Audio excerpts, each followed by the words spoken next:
નમસ્કાર, હું રાજ. આપ જોઈ રહ્યા છો સ્પાર્ક ટુડે ન્યૂઝ. ચોમાસાની શરૂઆત સાથે શહેરમાં ઠેર ઠેર ભૂવા પડવાની ઘટનાઓ સામે આવી છે. વડોદરાના વોર્ડ નંબર 10 વિસ્તારમાં આવેલા ગોત્રી પાણીની ટાંકી પાસે વહેલી સવારે રોડ પર ભૂવો પડતા વાહન ચાલકોને ભારે હાલાકીનો સામનો કરવો પડી રહ્યો છે. ગોત્રી પાણીની ટાંકીથી પ્રિયા સિનેમા જતા માર્ગ પર પહેલેથી જ રોડની સ્થિતિ ખરાબ હોવાના કારણે લોકો મુશ્કેલી અનુભવી રહ્યા હતા. ત્યારે ભૂવો પડતા અવરજવર વધુ જોખમી બની છે. વોર્ડ નંબર 10ના કોંગ્રેસ પ્રમુખ હાર્દિક આમોદિયાએ મહાનગરપાલિકાની કામગીરી પર સવાલો ઉઠાવતા જણાવ્યું કે રોડની ખરાબ હાલત અને ભૂવા જેવી ઘટનાઓનો ભોગ અંતે સામાન્ય નાગરિક અને વાહન ચાલકોને બનવું પડે છે. જો આજે એક ઉત્તમ નમૂનો જે આખા 19 વોર્ડમાં ભૂવા પડવાની શરૂઆત થઈ ગઈ છે.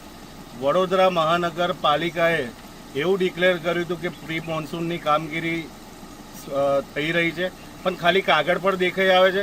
આજે જુઓ કે 2 વરસાદ પડતા વડોદરાની સ્થિતિ ભૂવાનગરી તરીકે ઓળખાય છે.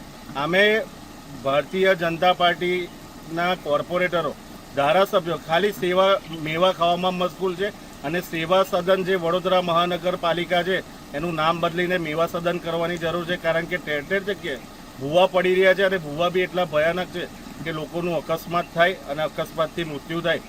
તો જે બી વોર્ડ 10માં જે આવતા વોર્ડ ઓફિસર હોય એને ફિલ્ડ પર ફરવાની જરૂર છે, નહીં કે પંખામાં કે એસીમાં બેસવાની જરૂર.